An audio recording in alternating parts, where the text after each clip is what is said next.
All right, like I said, welcome everyone. So today for our Lunch and Learn series, we are talking about Safe and Sound Visitation Center, and we are joined by Rena Darling, our Safe and Sound Visitation Monitor. Rena is a dedicated advocate with over 15 years of experience in combating violence against women and children, currently serving as the program manager at Journey's Safe and Sound Visitation Center. Rena is passionate about developing prevention education programs aimed at creating safer communities. Her expertise spans both domestic violence and child abuse prevention, reflecting her commitment to safeguarding vulnerable individuals. Rena earned her BA from The Ohio State University and remains actively engaged in volunteering and advocating for her community's well-being. Rena, take it away. Thank you, Megan, and thank you everyone for deciding to spend their lunch with us. So I can talk about one of my favorite things to do at Journey Center, which is Safe and Sound Visitation Center. I'm kind of new to this, for this being the Lunch and Learn. Most of the time, it's another one of my staff members that gets the opportunity to do this. So please bear with me if I mess up a little bit. So this is our mission statement for the Journey Center. And this is about for visitation centers. So we are one of the premier supervised visitation center in Cuyahoga County. We are one of, I think we're the only one that offers free services to not only Cuyahoga County, but also the surrounding counties. Our expertise is in domestic violence, but we also do visitation for families that have substance abuse, mental health issues, and also other issues that may arise with families that need visitation services. Our visits are trained for it to be a non-therapeutic site, so we do not offer any therapeutic visitation for them. We also do our Safe Exchanges program. The Safe Exchange program is the program that just allows us to do the pick up and drop off for the children during their visits. So they're not staying on site like our supervised visits are, but they're able to leave and come back with the other parent. Every year we do go through our certification for the Supervised Visitation Network, just so that we're up to date on all the standards that arise with supervised visits. Okay. So our visits occur on Thursday from 4 o'clock to 8 o'clock, Fridays from 4 o'clock to 8 o'clock, and then Saturdays and Sunday is during the entire day. So that would be from 10 a.m. to 4 p.m. and then 11 to 5 p.m. Our visits are all scheduled for a 2-hour period with separation for their arrival and their departure time. So we do not do any visits over that span of time, but only at 2-hour intervals. Okay. And then for our safe exchanges, they occur at the same times.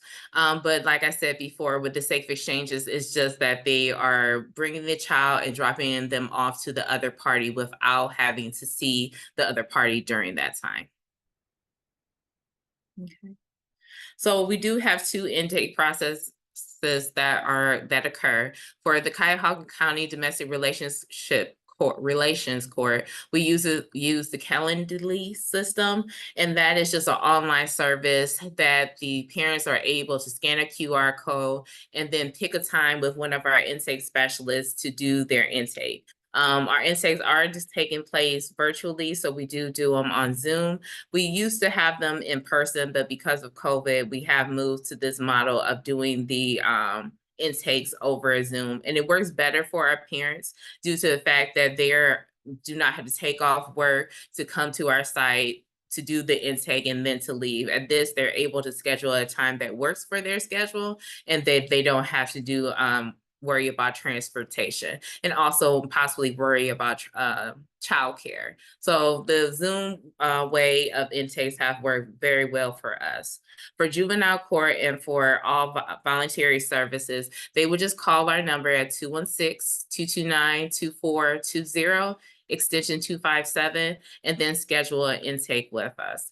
We still do the tours of the center, so they're able to see the center before they start visitation, and all our visitation occurs on site. So we do not do visits in the community. All our monitors and parents are at the center at that time. So this is a picture of some of the places in our center. The one to the far right is our gym area. So we don't have an outside area, but we do have an indoor park for the children to play on. And then we also have a basketball court, half a basketball court, and a kitchen area. This is one of the examples of one of our visitation rooms. So we set them up in a family style kind of area. So they have couches, board games, toys for the children to play with. And then the monitor will also be in the room with them during their visit. And this is also example of one of our waiting areas. We do have 2 separate lobby areas for our parents to be able to stay. And they also have 2 separate parking lots. So then the parents are not interacting with each other before or after a visit because they have these separate interests and separate places for them to go. The custodial parent is allowed to stay on site if they would like to during the visit. But they also can just drop off and come back at the end of the visit. Okay. One of our rooms is ADA compliant because we have had parents that have to utilize it due to having a wheelchair or any other accessible needs that they might face. We do have a room that is compliant for them. Like I said, each room is housed with many toys, TVs, video games. So we try to have as much things for the child to do during the visit, and have a great age range, because the families that visit with us, the children could be 0 to 18 years old. So we do try to have as many things as possible for them to interact with their other parent. Okay. And so one of our big things is safety. Like I did mention, we do have those separation of parking lots, but we also have an armed guard that is on site during the visitation. So that's another reason why that our exchanges only take place on Thursday through Sunday, because our armed guard is on site for our supervised visits. We have locked doors that the monitors have a fob that they can enter into, and then also the staggered arrival and departure time, so that the parents do not leave the center at the same time, nor do they come at the same time, so that the residential parent can be able to leave the site before the non-custodial parent leaves the site. And for their safety, we have that practice in place. The monitor is also trained into de-escalation tactics to avoid the child being re-traumatized during the visit. And then we have a no tolerance policy for weapons, that we do not allow any weapons on site. The armed guard is the one that wands all our parents down before they enter into our visitation room area. Okay.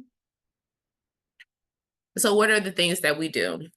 We want our parents to learn healthy parenting styles, and the monitor is there for them to teach those styles of parenting. We also document what occurs during the visit. That information is used in our core systems for them to decide if the visit should remain supervised or for it to be changed. We do not make any recommendations, but we just observe, we document what we see. Also, if there's any inappropriate conversations being said, we will intervene during the visit, and also report child abuse if necessary.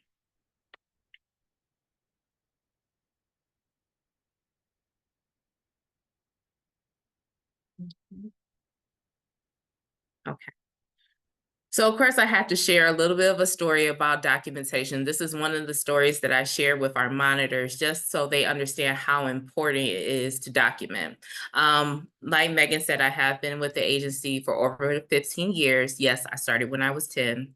But as a monitor is what I started off at before I became the manager. And so as a monitor, I had a family that we were in our gym area, and the child asked the mother, "What is a hooker?" And when he first said it, I was nervous because I was like, this is not going the way that I thought this visit was going to go. And I was thinking that I was going to have to call DCFS because this child knows what a hooker is. And the child was about 7 years old at this time.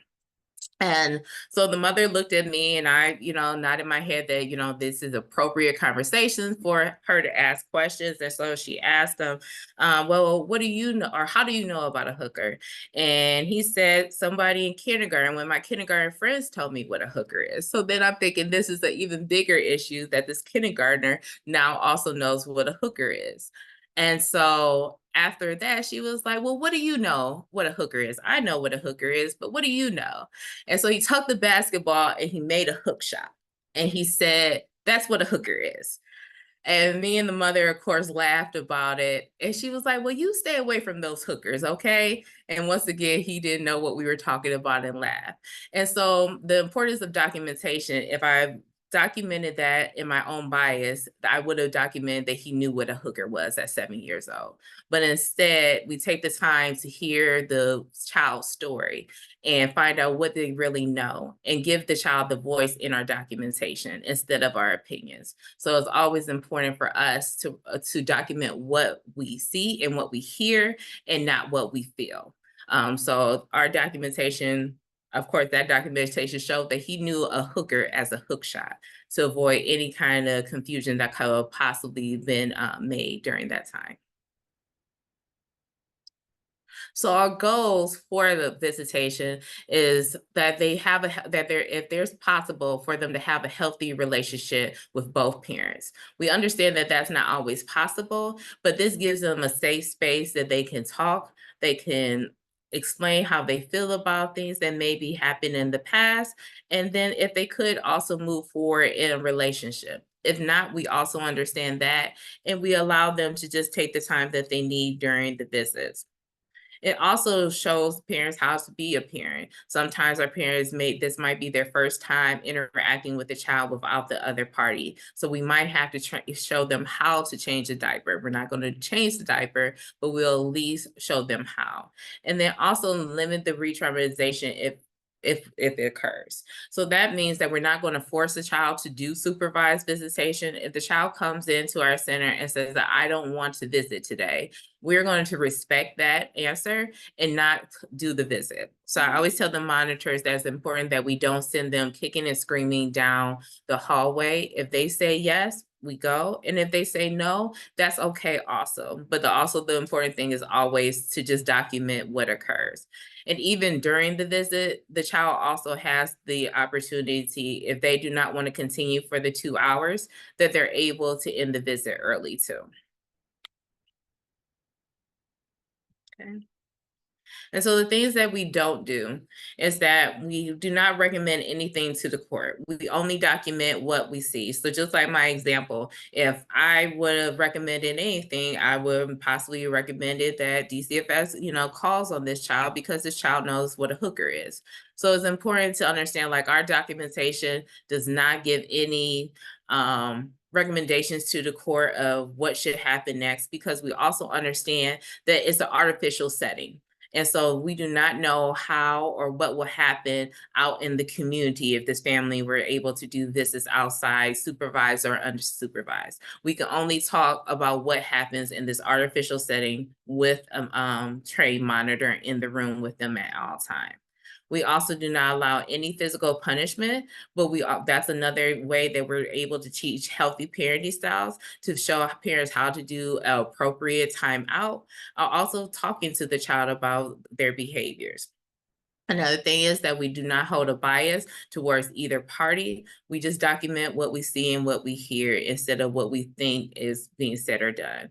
And then also we always move our clients to their attorney or to their guardian ad litem, because we have not studied law. So we do not even try to get into that minutia with the court hearings. And then furthermore, we don't do the therapeutic visits. We do have resources that we do offer outside of the center, including our therapy department. But for therapeutic visits, we send that to a different agency that does do the therapeutic visitation.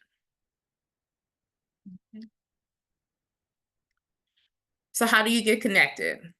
One way is always the best way is our phone number at 216-229-2420, extension 257. And you do have to dial the extension number for us to receive those calls. And then also, do both parents have to agree? both parents or parties do have to agree to utilize our center. If they don't agree on the time, we work with both of the parents to find what is the best time that works for both parties. But they do have to at least decide to utilize our center. Megan, do I have any other questions? There are not questions in the chat right now, Okay. but we will leave space for folks. So All if right. anyone has any questions.